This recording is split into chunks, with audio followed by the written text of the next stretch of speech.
advice would you give to business owners, the entrepreneur that's out there who are currently facing reevaluating their business right now? I think the biggest thing now is actually having that realistic look at how things are going to shift.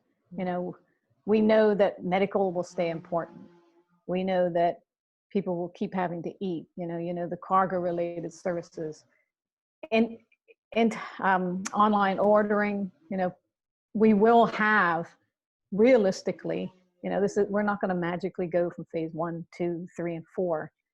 You can see that I would love it to be wrong about this, but there has to be like little spikes or concerns that happen. So we shift back, I almost feel like the government's saying, okay, well, let's keep moving. So then we can have a spike.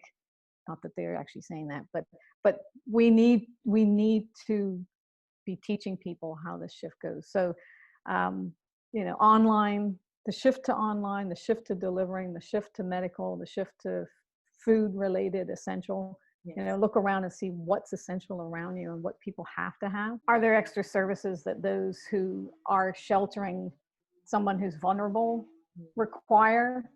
A little more specific, but how do they pay for it? How can you have a service who does a really good job first, so you become something that they rely on, Right. that maybe can charge a little more to the people who afford it and then a little less to the ones who can't, because there's so many who can't, so then you've got that sort of social awareness and side that you can actually use as a selling point for your business. So there are opportunities. It's just that everybody's going to be thinking along those lines. So it's really a matter of moving first, and then, being able to use social media and viral and, all that needs to be how you're getting the word out. You don't want to be paying for advertising. Yes.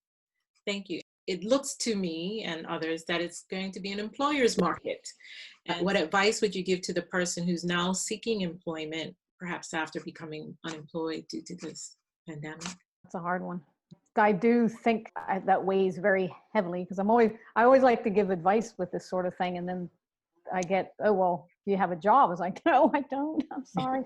I guess it's understand what you do well and how, and this is why when you are working, it's so important to become indispensable to your company.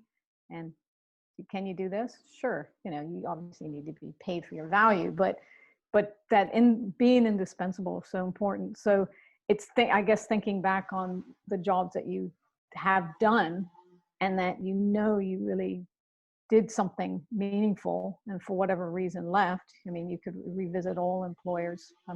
That would be the only thing I can think of. Or going back to the first one about the entrepreneurs, thinking on where your skills are and how you could do a good job in a service delivery company or something related to the essentials, and looking around and seeing what the new companies are, and you may have to work for less at first, but if you think, I think they've really got a good business model and it's going to grow, you can grow with them.